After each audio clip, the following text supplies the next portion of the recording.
Olá! Começa agora o programa Gente do Rio. Hoje vamos falar de mudança de carreira profissional.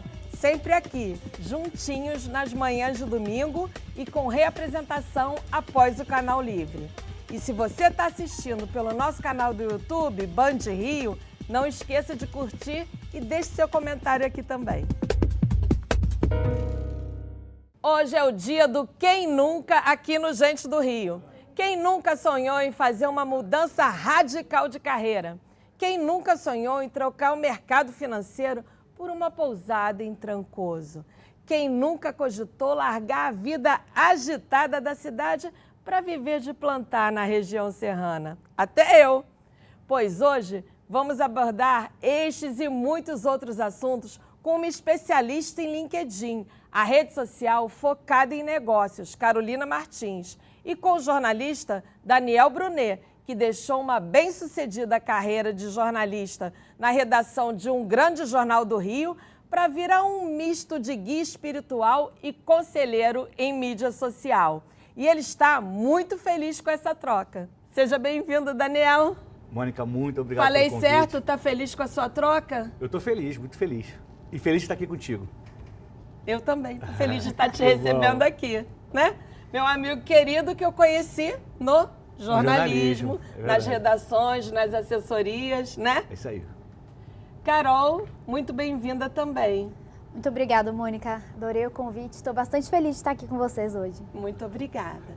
Daniel, como eu falei aqui na abertura, né, você tinha o emprego dos sonhos dos jornalistas, trabalhava numa importante coluna, num jornal grande, importante também, e de repente deu esse clique e foi para a assessoria. Primeiro você foi para a assessoria, né? Assessoria parlamentar. Por quê que você resolveu sair? Esse é um passo da transição.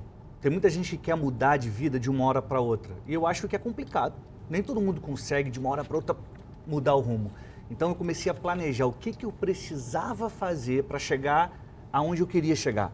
Né? Eu queria me projetar nas redes sociais, falar sobre comunicação, falar sobre as coisas que eu acredito, mas de uma hora para outra, como eu ia me sustentar. Então, eu saí do emprego dos sonhos, do emprego que eu sonhei na faculdade estar, que eu fui muito feliz, mas eu falei, chegou a hora de eu começar a cumprir algo que eu considero maior, que é um propósito de vida. Que é uma mensagem que vai ajudar mais pessoas. E não só a informação salva, eu sou apaixonado por jornalismo, pela minha carreira, mas eu entendi que eu precisava dar um passo além do sonho profissional. E aí eu comecei a pensar na transição. Então eu fui ser assessor, onde eu consegui ter tempo para trabalhar, me sustentar e estudar para chegar no próximo passo.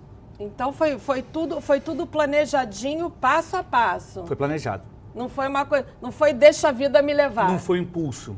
E nem foi deixa a vida me levar. Deixa a vida me levar. Vou indo. Não. E vai acontecer. Eu acredito que a gente precisa planejar em tudo na vida. Não só na carreira, né? Mas se a gente deixar a vida levar, se a gente se for guiado pelo que a gente sente, um dia a gente está a fim de fazer, no outro dia a gente não está. E aí quem vive dessa forma não consegue progredir. Então eu planejei essa mudança até que finalmente chegou o dia de trabalhar na comunicação digital. Carol, você que é especialista em LinkedIn, você já deve ter visto muitas mudanças, muitas pessoas querendo mudar de carreira, querendo fazer essa transição que o Daniel fez. O que indica que está na hora de mudar? Tem vários fatores que a gente precisa levar em consideração. Primeiro é entender se a mudança, ela realmente é uma mudança de carreira 100%, então eu trabalho na área financeira e eu quero ir para a tecnologia. Porque muitas vezes... Desculpa te interromper, mas como eu falei na abertura, né, o que acontece muito, mercado financeiro não, vou largar e vou abrir, porque o mercado financeiro precisa uma pousada em Trancoso, vou plantar na região serrana, né? É importante fazer essa avaliação, e o Daniel bem colocou nessa questão do planejamento, porque também muitas pessoas, elas se sentem infelizes naquela empresa, naquele trabalho, com aquele chefe, e essa situação toda desgastante faz com que a pessoa se questione se ela está na carreira certa.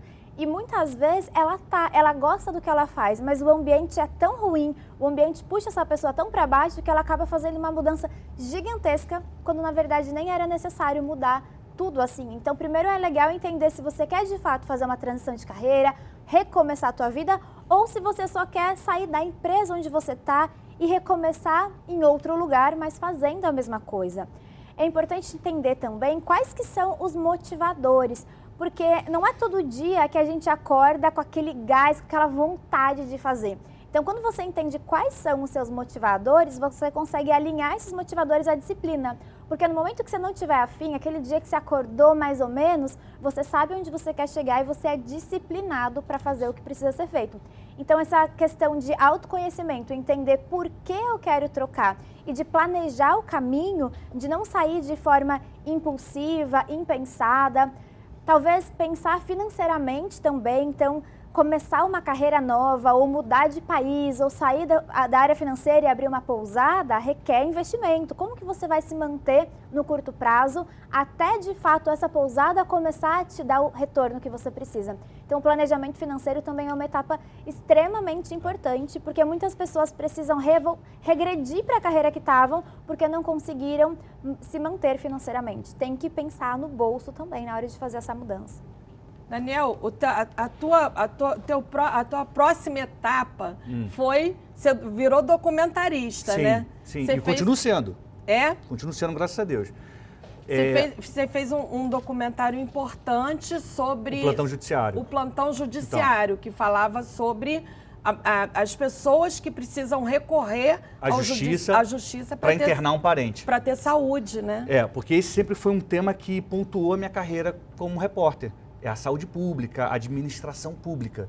Então, por que eu fui fazer cinema documentário se eu estava há 10 anos no jornal, tinha uma carreira de quase 15 anos? Porque eu entendi que era necessário aprender uma nova forma de contar a história. Se eu ficasse só escrevendo, só ouvindo, eu amo minha profissão de jornalista, de repórter, mas se eu fizesse só aquilo, o mercado estava se abrindo para outros caminhos e eu não teria tantas oportunidades. Eu falei, eu vou estudar audiovisual, porque é algo que eu não sei. E comecei a fazer cinema. Meu primeiro filme foi o Plantão Judiciário e depois fui fazendo outros. Fiz um filme sobre o Flamengo, né? Recentemente, fiz um filme em Israel, né? Chama Eu Nasci de Novo, que foi o batismo do primo rico, o Thiago Nigro.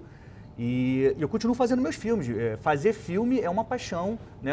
É uma forma de contar a história no meio do audiovisual. Carol, você acha que depois da pandemia, foi com a pandemia que as pessoas passaram a se questionar em relação à sua carreira, querer ser mais feliz no trabalho, pensar, não, tudo pode acabar de um momento para o outro, então eu tenho que ser feliz agora. Você acha que deu esse estalo em muita gente? Com certeza. A pandemia, ela acelerou muito o processo de revolução tecnológica, então até as indústrias começaram a valorizar mais algumas profissões que não eram tão valorizadas antes, e isso despertou em alguns profissionais a vontade de fazer uma migração para outras áreas, mas no momento da pandemia, em que você se viu sozinho na sua casa, sem poder sair, fez com que você obrigatoriamente olhasse para dentro. Porque na maior parte das vezes, a gente acaba se envolvendo em tanta atividade, faz tanta coisa o dia todo, que a gente não consegue olhar para dentro e pensar, eu estou bem aqui, eu estou feliz, eu estou fazendo o que eu gosto, e se eu perder meu emprego, o que eu faço? E é doido, porque quando a gente vai se apresentar para alguém, então eu não te conheço, oi, tudo bem? Tudo bem, eu sou a Carol, eu sou influenciadora, eu sou psicóloga, eu me apresento falando a minha profissão. E quando essa profissão não é de fato aquilo que você ama fazer? E quando a sua profissão acaba fazendo com que você sacrifique a vida com a tua família? Porque quem passava horas no trânsito até chegar ao trabalho e depois ficava o dia inteiro no trabalho, voltava para casa cansado, perdia o crescimento dos filhos, sacrificava o casamento, trabalhava no final de semana e não podia estar com a família. A gente passava muito por isso no jornal, né? Porque a realidade do jornal antes, né? Era você tinha hora para entrar e não tinha hora para sair, né? E aí tinha plantão fim de semana, plantão feriado. Se acontecesse uma tragédia, todo mundo corria para a redação para cobrir, né? Para buscar informação. E aí a pandemia fez com que as pessoas não precisassem ou não pudessem mais passar por essas experiências naquele momento em que a ordem era fique na sua casa e só saia se o seu trabalho exige que você saia. Então aí as pessoas começaram a entender, opa, tem vida além do trabalho que eu faço. E talvez o trabalho que eu faço não seja a parte mais importante da minha vida. Será que eu estou supervalorizando uma coisa que para mim é passageira e superficial, enquanto que o mais importante está aqui dentro da minha casa e eu estou casado há 20 anos, mas só agora eu reparei que minha esposa, meu marido e os meus filhos são de fato aquilo que eu preciso valorizar? E aí as pessoas elas foram tendo essa consciência de que o trabalho ele é uma das partes importantes da vida, mas ele não é a parte mais importante da vida. E aí também houve um momento em que foi amenizando e as empresas começaram a fazer com que as pessoas voltassem para o escritório. Só que depois de um ano trabalhando em casa, o cara já percebeu que dá para fazer o que ele faz no escritório e na casa dele. E aí ele começa a se questionar, será que eu preciso mesmo voltar para essa empresa e trabalhar no escritório, sendo que tem uma outra empresa concorrente que eu faço a mesma coisa, mas aqui dentro da minha casa? Então, esse momento de pandemia colocou vários questionamentos na vida dos profissionais, primeiro pensando em qualidade de vida e depois pensando até na questão desnecessária que é você ir para o escritório quando você consegue trabalhar da sua casa. Com certeza, a pandemia ajudou muito nisso. E Daniel, o teu próximo passo aí, depois de mudar para assessoria, depois de começar a fazer cinema, aí foi a viagem para Israel foi como que um marco, né? Foi. E aí você passou a fazer, como eu falei na abertura, né, virar um conselheiro, o guia espiritual, aí mensagens misto de religiosas e motivadoras. Como é que foi isso? Eu falei sobre o propósito, né? E eu acredito que tem muita gente que não entende isso e acha até que é besteira. Coisa de propósito, isso aqui vai mudar o mundo. Não. Propósito é uma forma de você fazer algo e se sentir feliz, e se sentir completo. Propósito tem 3 características.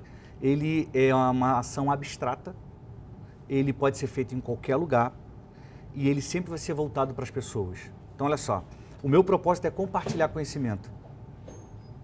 Eu compartilhei conhecimento no jornal, eu compartilhei conhecimento no cinema, quando eu fiz documentário, eu compartilho conhecimento nas redes sociais. Posso fazer em qualquer lugar, é sempre voltado para as pessoas, nunca para me engrandecer e falar, eu sou bonzão. Zero. O propósito não é isso. Então eu entendi que o meu propósito é compartilhar conhecimento, eu falei, eu vou compartilhar um conhecimento que faz sentido para mim. E quando eu fui nessa viagem para Israel, que foi em 2018, eu comecei a andar nos lugares históricos, eu nunca tinha ido, foi a minha primeira viagem, depois eu tive a chance de voltar lá, e eu falei, eu vou contar para as pessoas o que aconteceu aqui, sem um olhar religioso. Sem um olhar religioso. Porque quando a gente fala de Jesus, a gente fala, é religião tal. Não. Eu estou falando de algo que aconteceu, de uma história que está aqui, e eu misturo a comunicação com o que aconteceu lá. E sabe qual é o curioso? Quando eu estive lá, em Cafarnaum, um guia passou por mim e falou assim, foi aqui, nessa cidade, Cafarnaum é uma cidade que não tem nada. Se você vai lá hoje, não tem absolutamente nada. As pessoas só visitam Cafarnaum porque foi o lugar onde Jesus selecionou os discípulos dele. E aí o guia falou, foi aqui que Jesus começou a falar a mensagem dele. E no momento que aquele guia falou isso, abriu uma lâmpada, se acendeu na minha frente. Eu falei, caramba, Jesus é um comunicador. Como é que pode um homem simples, pobre, do século I, no meio do Oriente Médio, começar a falar algo há 2000 anos e as palavras dele atravessarem o oceano, os séculos, chegarem até a gente? Eu falei, ele devia ter uma estratégia de comunicação. Aí eu comecei a estudar Jesus Cristo como comunicador. E 2 anos depois eu escrevi um livro sobre a estratégia de comunicação de Jesus, que de fato é o maior comunicador de todos os tempos. Exatamente. E você, Carol, também teve uma mudança, né? Saiu de Taubaté e foi para a capital. Você fez todo um movimento de mudança também na sua vida, né? De psicóloga, e aí de psicóloga foi para as redes sociais também, para o LinkedIn. Isso, eu saí de Taubaté em 2015, me formei em psicologia lá, fiz estágio em Taubaté, numa grande indústria. E aí eu me vi sem emprego, recém-formada e sem nenhum trabalho. E o que eu pensei? Eu vou começar em algum lugar.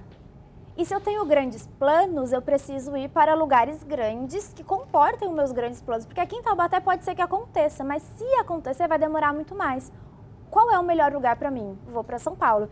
E a real é que eu já queria, desde pequena, eu falo para minha mãe que eu queria mudar para São Paulo. E ela tinha até medo, porque eu falava, olha, quando eu fizer 18 anos eu vou embora daqui para São Paulo. Eu ainda nem sabia o que eu queria muito da vida, mas eu sabia que não era em Taubaté que eu queria ficar. A minha falava isso também, foi mesmo. No meio do caminho, aconteceu o grande marco da minha vida inteira entre eu quero mudar de Taubaté, eu quero ser psicóloga, porque com 16 anos eu fiquei grávida. E aí, quando você engravida adolescente, não sei se você passou, conhece alguém que passou por isso, mas a gravidez na adolescência, ela muda completamente a vida daquela mãe e de todo mundo que está perto. E graças a Deus a minha família ela me deu um suporte incrível. Eu estava no 2º ano do ensino médio, meu filho nasceu quando eu estava no 3º. E no ano seguinte eu fui para a faculdade, meus pais cuidaram dele para eu estudar, pagaram a minha faculdade. E eu não podia perder tempo, sabe? Porque eu já tinha um filho, já não era mais eu por mim. E eu não queria mais que o meu pai cuidasse de mim e do meu filho. Não era responsabilidade inclusive, dele. essa tua mudança teve esse fator complicador também, que você teve que deixar o seu filho em Taubaté num primeiro momento, né? Sim, e aí quando eu mudei para São Paulo, meus pais cuidaram do Gui. E foi terrível, né? Porque eu via ele a cada 15 dias e às vezes eu não tinha dinheiro para ir para lá, então não podia. E eu cheguei em São Paulo, assim, sem perspectiva nenhuma, sem emprego nenhum, sozinha. Mas eu tinha aquela sensação, sabe, dentro de mim, eu sempre cresci na igreja, sou cristã, eu tenho muita fé e dentro de mim eu sabia, não tem como dar errado. É aqui que vai dar certo pra mim. E eu também acredito muito que se você tenta e não desiste, não dá errado pra você, porque dá errado pra quem tenta errado, não faz direito e desiste pelo meio do caminho. Eu vim aqui e mudei para São Paulo com essa certeza. Eu só saio daqui muito bem ou morta. E eu falava para minha mãe, não tem como. Nossa, eu não... Chegou até aqui. Doido, né? eu também. Eu falava para minha mãe, eu só volto para Taubaté um dia se eu tiver assim, com muito sucesso. E aí eu vou voltar para Taubaté, eu vou voltar com aquela sensação de missão cumprida. Ou pode acontecer comigo pior e aí você vai ter que me buscar, eu não vou ter nem condições. Que é um propósito também. A questão do propósito que você falou vale para pessoas e hoje vale muito para empresas também, né? Para marcas, né? As marcas, elas cada vez mais as pessoas querem consumir marcas, querem estar ligadas a marcas que têm determinados propósitos também, né? Isso é muito importante. E nessa questão de transição de carreira, eu acho que o propósito, ele ajuda a manter o equilíbrio emocional. Por quê? Você pode ter um emprego e a pessoa fala assim, eu estou infeliz, eu não aguento mais trabalhar aqui. Mas você tem um propósito. Será que esse emprego não vai te dar dinheiro, vai te sustentar e você vai conseguir tempo para cumprir aquilo que realmente você é feliz? Então você vai equilibrando as coisas, porque durante muitos anos eu fiz isso. Eu fui trabalhar para ter o dinheiro, mas vou começar a fazer meus vídeos, vou começar a gravar meus documentários. E uma coisa que a Carol falou que eu achei muito interessante é a questão do autoconhecimento. As pessoas querem mudar de carreira, querem mudar de cidade, querem mudar de lugar. Mas será que o problema está no lugar ou está dentro da pessoa? Essa mudança, na idade de vocês, é mais, digamos assim, é mais comum e é menos complicada.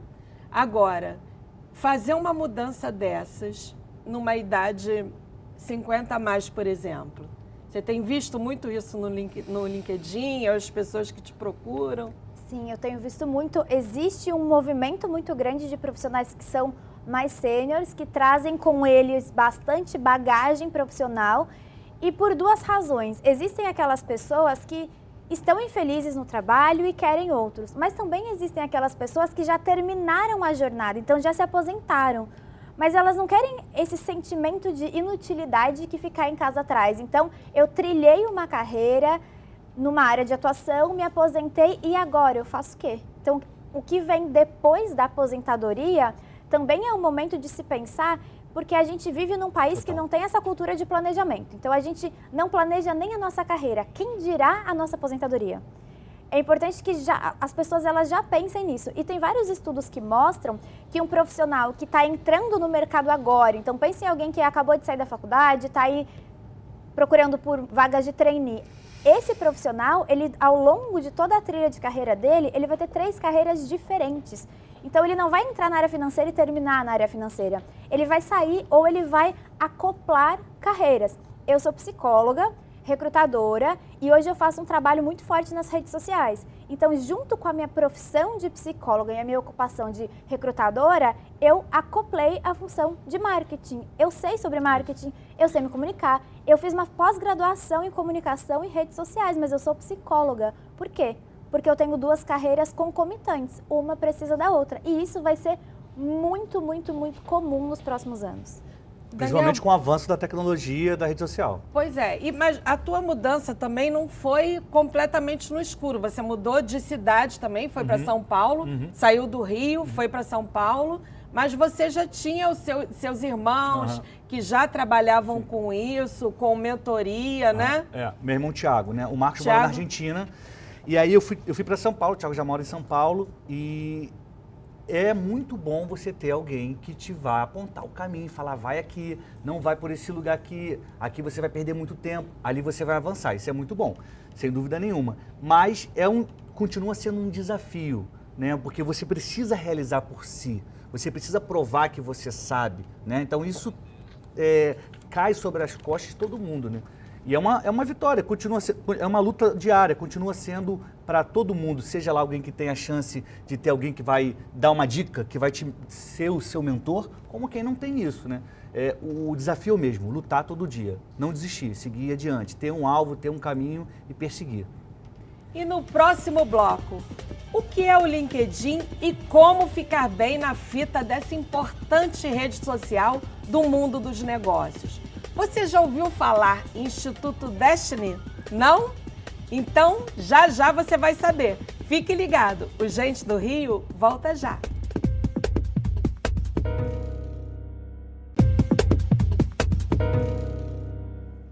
Estamos de volta com o Gente do Rio, conversando com o jornalista Daniel Brunet e com a especialista em LinkedIn, Carol Martins. Carol, antes as pessoas viam o LinkedIn como uma rede em que os interessados no emprego botavam os currículos e as empresas ofereciam as vagas. Agora não é mais assim, né? Você constrói uma reputação profissional ali. Exatamente. No começo até era mesmo, a gente via o LinkedIn como um banco de dados de currículo com fotos, mas nos últimos anos mudou bastante, principalmente depois de 2016, que a Microsoft comprou o LinkedIn e ela passou a investir muito em fazer com que o LinkedIn se torne uma plataforma que conecte profissionais nos 4 cantos do mundo. Então hoje, além de ajudar as pessoas a conseguir emprego, o LinkedIn ele serve como uma plataforma que é um trampolim. Então lá você mostra o que você faz, onde você faz, naquilo que você é bom, você conta um pouco mais sobre você, tanto tecnicamente quanto comportamentalmente. E o doido é que, há um tempo atrás, a gente precisava ir atrás das empresas. E hoje não, porque o LinkedIn ele faz um caminho inverso. Você se posiciona e a empresa te encontra. Até porque o mundo inteiro mudou, o processo seletivo mudou também. E a maior parte das vagas de emprego, elas não são divulgadas, a gente não faz uma divulgação aberta como era feito antigamente. Hoje as vagas, elas são feitas somente com o recrutador e ele vai atrás das pessoas. Quanto melhor posicionado o profissional estiver no LinkedIn, mais chance ele tem de ser encontrado por um recrutador e aí sim começa o processo seletivo. Mas essa parte de busca por candidatos mudou completamente. Hoje quem busca é o recrutador e não mais o candidato. Daniel, você faz parte do Instituto Destiny. O que é esse instituto? O instituto foi fundado pelo meu irmão, Thiago Brunet, e hoje eu trabalho na comunicação. Ajuda a coordenar ali a comunicação do instituto. É um instituto que oferece cursos de desenvolvimento pessoal, tanto online como fisicamente. Então, nós temos um evento chamado Método Destiny, que vai acontecer julho, vai acontecer novembro, vai acontecer no ano que vem um monte de vezes, uma vez por mês, presencialmente. E nós temos os cursos que são feitos online. Então, assim, o que a Carol está falando, a gente está falando aqui, é sobre essa chegada do mercado digital, que está revolucionando. As pessoas 50 a mais podem? Podem. Quem tem 18 pode? Pode. O mercado digital ele é para todo mundo, né? Existem pessoas que querem se conectar com pessoas que são como ela, né? Então, independentemente da idade, da crença, da cor, do sexo, a internet tem espaço para elas. Exato. Tá. Inclusive, essa coisa, esse movimento 50 a mais, dos influenciadores e desse assunto, isso nasceu muito, eu vejo muito no LinkedIn, né? A internet democratizou esse processo, porque antes só tinha voz quem tinha um espaço na TV. E hoje não é mais assim, as isso. pessoas elas constroem espaços na internet, a internet atrai audiências absurdas. Então a internet hoje ela facilitou muito esse processo das pessoas terem voz, porque antes só tinha voz quem era celebridade. É verdade. E eu sou uma prova disso. Não sou celebridade, mas comecei a apresentar esse programa aqui aos 54 anos. Então, esse preconceito que se tinha com as pessoas de 50 a mais, ganhou até um nome, né? Etarismo, né? Não, e sem dúvida, nas redes, você vai conseguir se conectar com pessoas que vão se inspirar em você. Porque fala, caramba, com 50 e tantos anos ela começou, eu também posso. Então, é esse que é o papel que a rede faz, ela conecta pessoas que se identificam umas com as outras. Coisa como a Carol falou, não se via muito, porque eram modelos que estavam sendo expostos ao grande público. Hoje, o público escolhe quem vai assistir e eles optam por ouvir com quem eles se conectam e se parecem mais. Carol, você é a influenciadora latino-americana que tem mais seguidores no LinkedIn. Tem 2 milhões de seguidores. Qual é o segredo do sucesso no LinkedIn? O segredo do sucesso é exatamente isso que o Daniel acabou de colocar, é mostrar para as pessoas a Carol. Porque atrás da profissional, atrás do case de sucesso, tem uma pessoa.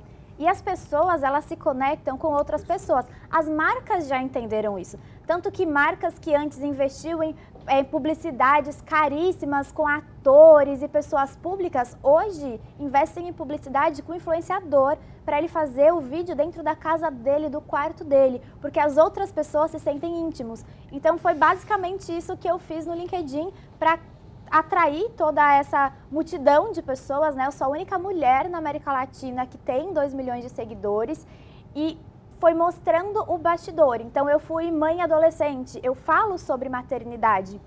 Mulher sofre muito preconceito no processo seletivo. Mulher mãe sofre muito mais. E quando é mulher, mãe e o filho é pequeno, é mais ainda.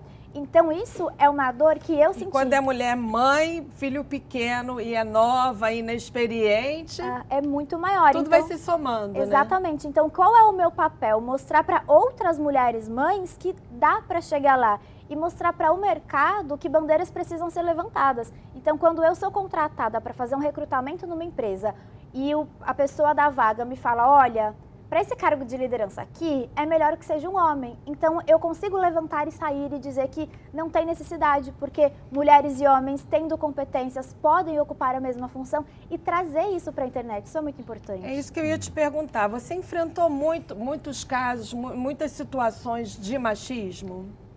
Muito de machismo. O que não aconteceu comigo foi o fato do meu filho atrapalhar, até porque ele estava com os meus pais em outra cidade. Então, mas você já trouxe. Já trouxe, filho. Mas aí ele era maiorzinho e eu já tinha a minha própria consultoria, eu não procurava emprego. Então, por ter um filho, eu nunca fui alvo de preconceito no processo seletivo. Mas por ser mulher, sim. Por ser nova, sim. Por apoiar causas que a maior parte das pessoas não apoiam também. Então, sempre que você se posiciona, 2 coisas acontecem. A primeira é que você afasta todo mundo que não concorda. Mas a segunda, e mais legal, é que você atrai todo mundo que concorda, que gosta e que parece com você. E é nisso que a gente tem que se apegar. Daniel, no Instituto Destiny, vocês dão muito valor à saúde mental das pessoas, né? Vocês dão ênfase a isso e fazem treinamentos para isso, para que as pessoas fiquem bem. A inteligência emocional, qual é o peso dela no mercado de trabalho hoje? É imenso, porque a gente vai ter pessoas que vão ter mais equilíbrio, mais condições de lidar com quem está do lado, com o chefe que às vezes é mal-humorado, que é grosseiro. Ou então, se essa pessoa que tem inteligência emocional, ela é o chefe ou a chefe, ela vai saber conduzir melhor a equipe. Então, acho que a gente vai olhar para as pessoas se elas têm a capacidade técnica, se elas sabem fazer o serviço para o qual elas estão sendo contratadas. Mas se elas têm inteligência emocional, sem dúvida nenhuma, esse é um fator que vai despontar e vai destoar. Carol, quais são os principais erros e acertos que você tem visto nas pessoas que querem mudar de carreira? O principal erro da pessoa que quer mudar de carreira é ela sair do trabalho dela imediatamente sem antes ter conseguido um novo. O mercado de trabalho é muito preconceituoso. A gente já falou de mulheres, a gente já falou do etarismo e também tem o preconceito racial. Comunidade LGBT também sofre muito preconceito e desempregados também faz parte de outra classe que também sofre preconceito. Então, se você quer trocar de carreira, trocar de emprego, o mais sábio a fazer é procure outro emprego, consiga esse outro emprego e depois saia do que você está hoje e que você está infeliz. A peneira ela é muito mais rígida com profissionais desempregados. Quem está empregado tem mais flexibilidade para negociar salário, negociar Exatamente. condições. Já está desempregado, Vai aceitar qualquer coisa. Vamos oferecer. Terrível. Então, sair, chutar o balde de forma irresponsável, com certeza é o pior erro. E o maior acerto da pessoa é antes mesmo dela de pensar em trocar. Se eu estou aqui no meu trabalho e eu estou muito feliz, será que eu vou estar feliz assim daqui a um ano? E talvez você esteja, talvez não. Qual é a melhor estratégia e o maior acerto? Mesmo que você esteja feliz, se posicione no mercado e faça com que as pessoas te vejam. Daniel, como fortalecer a marca pessoal, que é uma forma de você ter a empregabilidade em alta, nas redes hoje? Tem até um termo para isso, que é branding pessoal, né? Marca pessoal. Precisa ter cuidado com a forma como você se veste, como você fala, sobre o que você fala. Precisa ter cuidado, sabe o quê? Com a foto que você vai postar, quem está do seu lado. Quem são as pessoas que aparecem contigo? Sabe por quê? Tem gente que fala assim, mas eu não sou preconceituoso, eu não estou nem aí. Mas o mundo é. O mundo é, você vive onde? Você vive no mundo. Então, se você não tiver cuidado com como as pessoas te olham, não me importo com isso. É um erro. No mundo de hoje é um erro. A primeira coisa que você vai fazer, por exemplo, eu quero comprar um produto, tem a loja tal. Você vai lá no Instagram, na rede social, vai ver como é que é. Se alguém pede um emprego, quero trabalhar na sua equipe, Mônica, você vai olhar o Instagram da pessoa. Você vai ver como é que ela se posiciona, como ela se diverte, quem ela é. Então, assim, e sabe o que eu acho que é curioso? Tem gente que queima o próprio filme. Aliás, esse é um termo bem do Rio de Janeiro, né? Queimar o filme. A pessoa, ela posta fotos, ela faz publicações que vão ficar lá, que as pessoas vão printar, vai correr no WhatsApp alheio. E ela queima o próprio filme. A coisa mais comum disso daí, né? A pessoa bebe, fica alegrinha. Aí vai postando, né? Se beber, fique longe, do celular, não publique, né? Mas é isso, cuidar com a forma que fala, como se veste, com quem anda. Isso tudo vai ser julgado pelas pessoas, analisado. Carol, você escreveu um artigo que ficou famoso, viralizou, né? Agora não é mais viralizou, listando 5 quesitos que a pessoa deve levar em consideração na hora de mudar de emprego. Sim. Quais são esses 5 quesitos? O primeiro deles é o que a gente chama da síndrome do domingo à noite. Vai dando domingo, umas 6 horas da tarde, já começa, sabe? Aquele negócio, a pessoa tem taquicardia, sua frio, não entende o que está acontecendo, dorme mal, segunda-feira já acorda. É como se o final de semana passasse muito rápido e a semana se arrastasse. A síndrome do domingo à noite acontece com quem não gosta da semana que está por vir. E tá tudo bem, a pessoa ela pode não estar 100% satisfeita com o trabalho, mas se o domingo à noite, a partir das 6 horas da tarde, começa um tormento na vida dela, é um sinal que ela precisa mudar de emprego e é um sinal muito forte que ela precisa mudar de emprego. O segundo é a falta de planejamento de carreira. Então a pessoa ela tá numa empresa, numa carreira, ela gosta, mas ela não vê muito para onde crescer. Precisa levar anos para virar chefe, ou então é uma empresa familiar e o chefe precisa casar com a filha do dono para ser chefe. Então ele quer crescer, mas não tem espaço. Outro sinal que ele precisa trocar de emprego para uma empresa que ofereça essa oportunidade de crescimento. O terceiro sinal é meio que o oposto do segundo. Então, é a pessoa que está numa empresa, olha para cima e vê uma escada de crescimento. Ela consegue ver uma projeção, só que ela não gosta daquilo que ela vê. O quarto é o que as pessoas identificam com mais facilidade, que é quando dói o bolso. Está entregando pra caramba, mas não está recebendo em troca. O salário está estagnado, a pessoa tem várias responsabilidades, mas não é remunerada por isso. Ela começa a ver os amigos que estudaram junto, ganhando 2 vezes mais, 3 vezes mais. A pessoa gosta do que faz, mas não está sendo remunerado. Então, esse é o quarto sinal, que também é muito grave, porque o dinheiro ele é parte importantíssima no sistema capitalista que a gente vive. Então, se você trabalha bastante, você tem que receber bastante.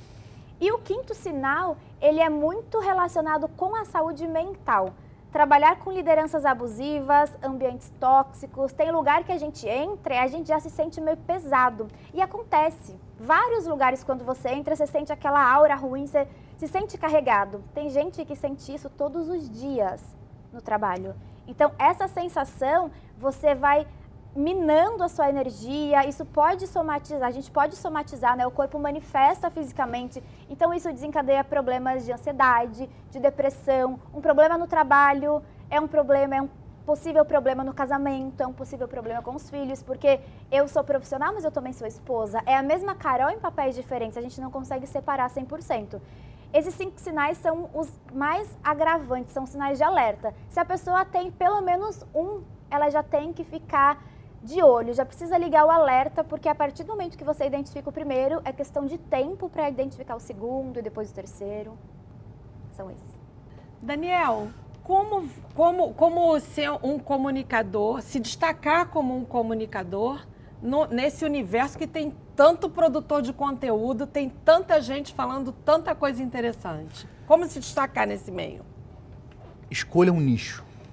Escolha um lugar onde você vai ser o melhor, onde ninguém vai falar tão bem quanto você. E aí, como é que você faz isso?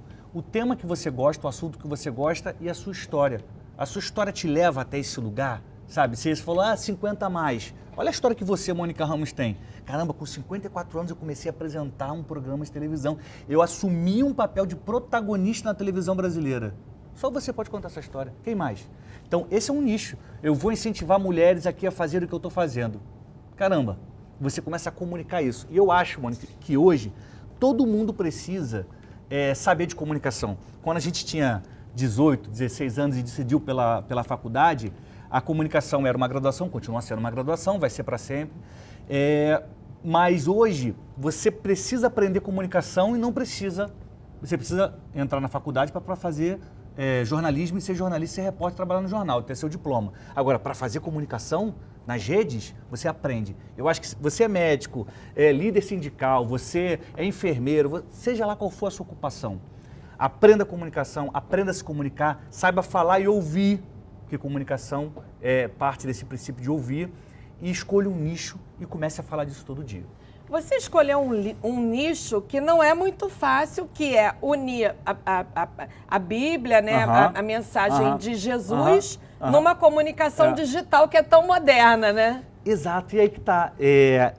Eu cresci ouvindo as histórias da Bíblia, lendo, estudando. Então, são coisas que estão dentro de mim.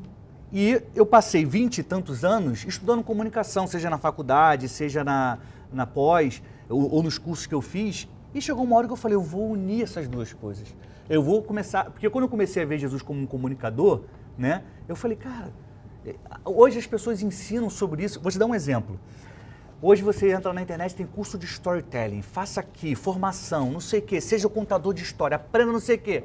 Aí você vai ler a Bíblia, que a história de Jesus aconteceu há 2000 anos, ele chega num povoado e ele quer explicar sobre o reino dos céus. Uma coisa complexa, como que as pessoas do Oriente Médio vão entender o que é o reino dos céus? Ele fala, o reino dos céus é como uma rede que você joga no mar e ela trazendo os peixes. Aí o que ele faz ali? Está contando história, storytelling. Então, ele não é o criador, mas ele usou uma técnica de comunicação que hoje é muito usada. Eu aprendi, eu identifiquei isso e falei, vou começar a falar disso. E aí começou. No próximo bloco, todo profissional ou empresa tem que ter um propósito. A gente já falou disso aqui. Como identificar o seu? Dá para ganhar dinheiro e ao mesmo tempo ser feliz no trabalho? O Gente do Rio volta já.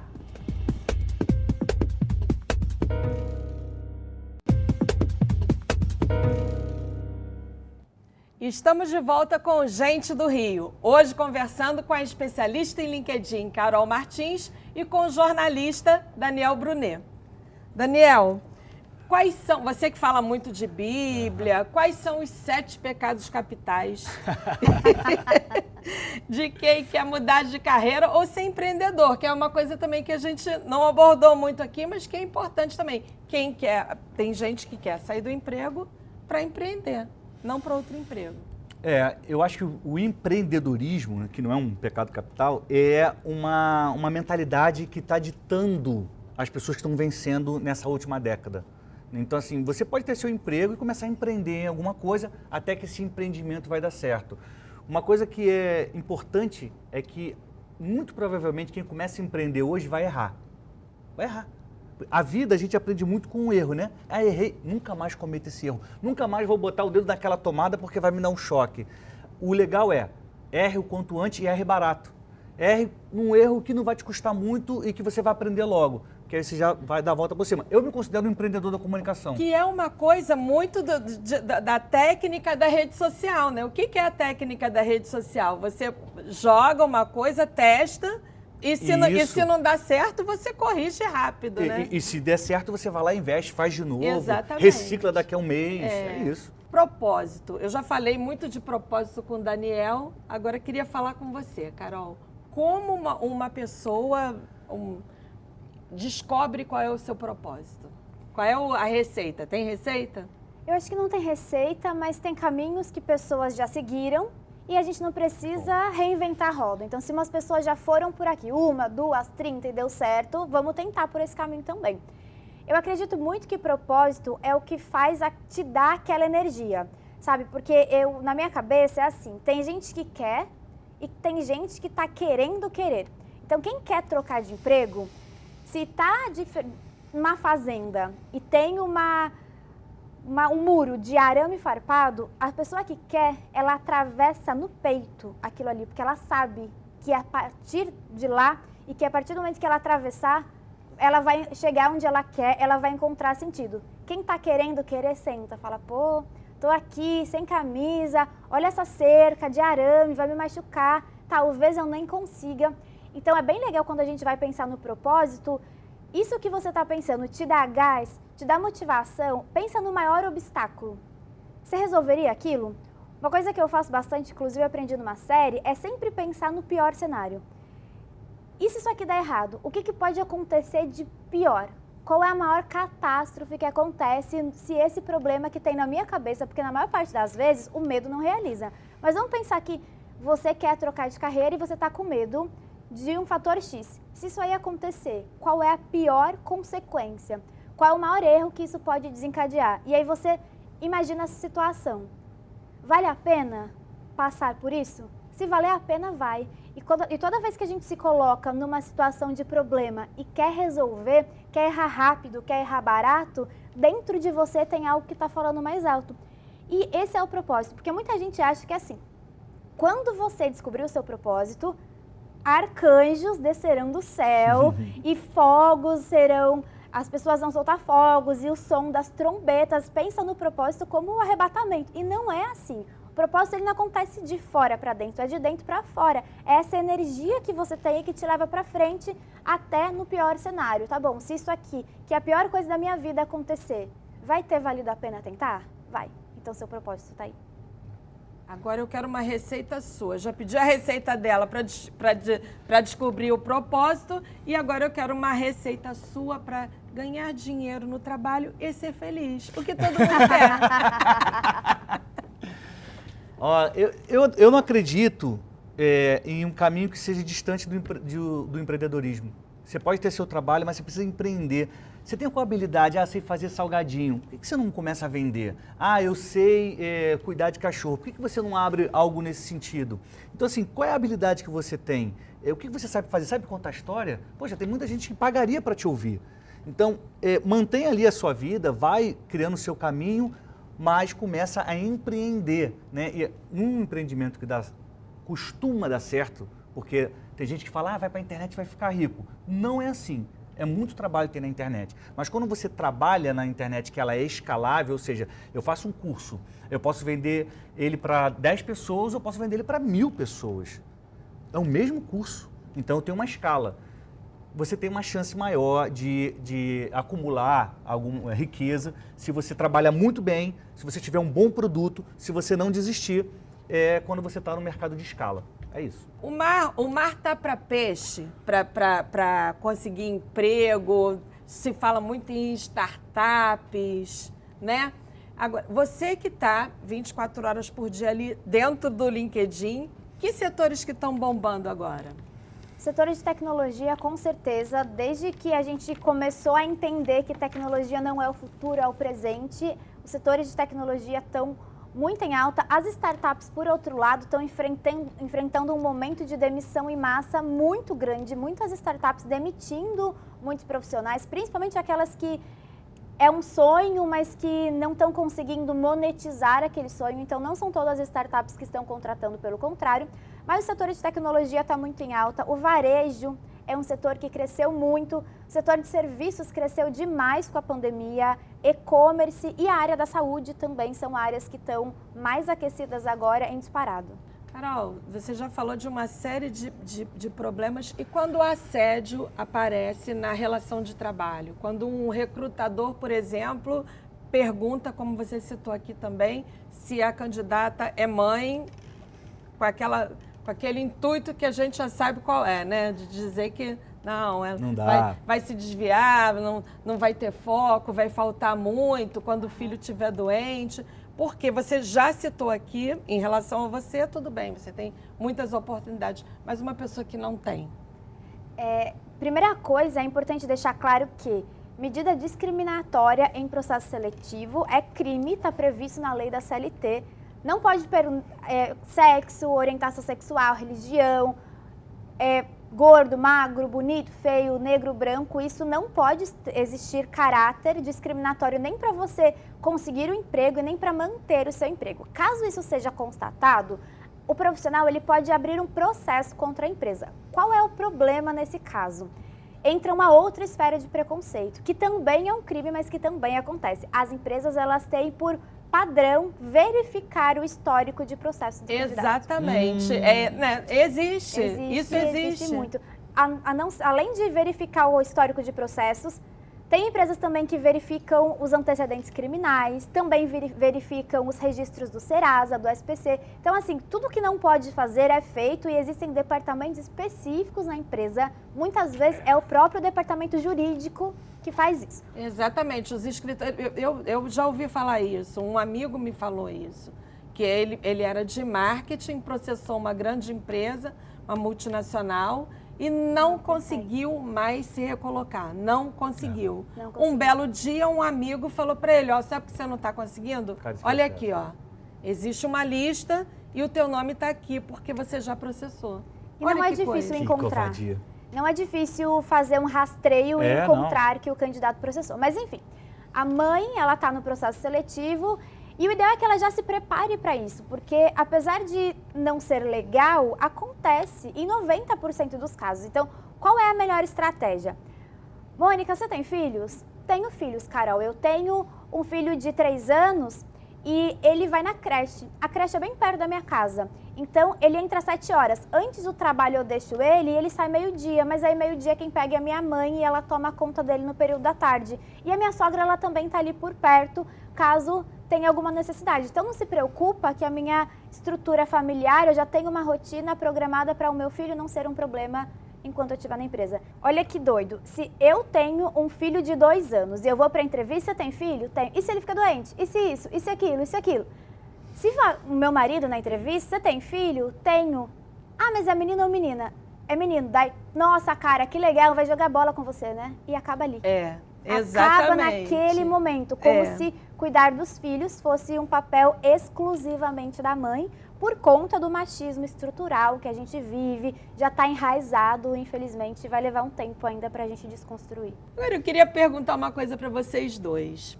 Dizem que na adversidade a gente aprende mais do que na bonança. O que vocês aprenderam?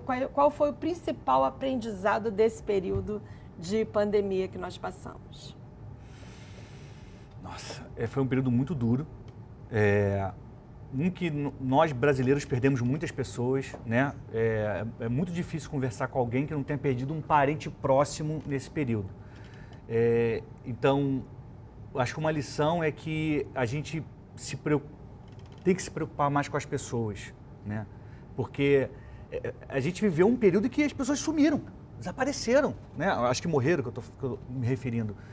E então, eu comecei a pensar muito sobre isso, sobre, caramba, como é que fulano tá? E fulano que ficou com Covid, como é que ele vai comer? Né? Será que eu não passo lá e deixo algo na porta, toco a campainha e vou embora? Então, eu acho que nesse lado humano, a pandemia ela trouxe essa preocupação maior com os outros. Caramba, as pessoas podem ficar, às vezes, uma semana sem ter condição de se mexer e eu preciso ajudar, já que eu posso, com todo cuidado. Né? E o outro é que a pandemia ela foi uma tragédia para algumas pessoas, agora falando de comércio financeiramente, mas foi uma salvação para outras pessoas. Pessoas que começaram a abrir um negócio de entrega de comida. Pessoas que começaram, eu vou vender álcool em gel. Ficaram ricas. Então, acontece algo. Pode ser uma tragédia para um e pode ser a salvação para outro. Quem estiver mais preparado é que vai sair melhor da situação. Então, a gente precisa estar se preparando para enfrentar a situação. E você, Carol, seu aprendizado? Eu acho que o que eu tirei de mais precioso na pandemia foi valorizar, de fato, não o que importa, mas quem importa. Porque eu, particularmente, era uma pessoa muito apegada no o que eu tenho, o que eu vou construir, e sempre pensando em recurso e coisas e lugares, e muitas vezes eu não olhava para quem. Então, meus pais passaram ilesos da pandemia, meu marido, meu filho, meu irmão, a minha família é uma das poucas famílias que não perdeu ninguém. Caramba. E olha o tamanho da bênção que a gente teve. A minha família próxima, a minha família não tão próxima assim, alguns pegaram e ficaram mal, mas ninguém foi nem para o hospital, ninguém ficou internado. E quando eu via que os meus amigos estavam perdendo, então um amigo meu perdeu o pai, o outro amigo perde a mãe, e eu fico pensando em, caraca, será que eu preciso correr atrás do quê ou valorizar aquilo que eu já tenho? Então é muito aquilo de parar de pedir e começar a agradecer, porque a gente tem infinitamente mais motivos para agradecer do que para pedir, com certeza. É só você olhar do lado certo do prisma, porque você pode olhar o problema, mas você também tem o lado da solução e daquilo que você já tem. Então, agora vamos para o nosso ping-pong final. Gente do Rio e gente de São Paulo falando do Rio. Não me venha com São Paulo não, porque tudo é melhor no Rio, né não, Daniel? Sem dúvida nenhuma. Uma cidade maravilhosa. Lugar que mais gosta no Rio? Eu gosto do Monumento a Estácio de Sá, ali no Aterro do Flamengo, sabe? É um lugar que você pode entrar gratuitamente, para com o seu carro, você pode também chegar a pé, tem uma vista maravilhosa de frente para o Pão de Açúcar. Eu acho que ali você vê a Baía de Guanabara. Eu não vejo quase ninguém passeando ali, Daniel. O quê? Não, de noite tem não. Muita gente? Tem, passa de dia. Ali é um ponto onde as pessoas depois de fazer uma caminhada param para tomar uma água de coco. É um lugar muito especial. Monumento a Estácio de Sá, no Aterro do Flamengo. Eu gosto do Arpoador. Eu acho lindo, principalmente quando tá caindo à noite e as pessoas estavam na praia e depois elas param lá, tomam uma cerveja, uma água de coco. Conhece o interior do Rio? Não. Conheço o Paraty, Paraty é muito perto de Ubatuba, que é perto de São Paulo, então eu conheço por isso. Mas Paraty é maravilhoso, né? Gosto muito de Paraty. Tem um lugar muito maravilhoso no Rio que chama Bangu. É um dos cartões postais da Zona Oeste Carioca. Exatamente, aí ó, tá vendo? Fica a dica. É o único lugar que tem, é um chuveirão que tem, como é o nome, que borrifa água? É o corredor. Chuveirinho do calçadão. Chuveirinho do calçadão de Bangu, isso aí. Né? Já fiz muita matéria lá. Agora fala um lugar que você gosta no interior do Rio. Do estado? Do estado. Rio das Flores. É uma cidadezinha no Médio Paraíba, que é bonita, assim, o Rio Paraíba está ali naquela região. É um lugar onde tem uma produção de alambique, em toda ali, Barra do Piraí, né? É um lugar calmo, Valença, Vassouras. Acho que esse cantinho do Rio é muito bom. Time de futebol? Flamengo. São Paulo. Partida inesquecível? Flamengo e River Plate, final da Libertadores 2019. Eu não tenho, não. Pratica algum esporte? Futebol, jogo bola, é um Qual esporte. posição? Eu sou lateral esquerdo. Não sou bom, mas eu junto com o pessoal ali, a resenha é a melhor parte que tem.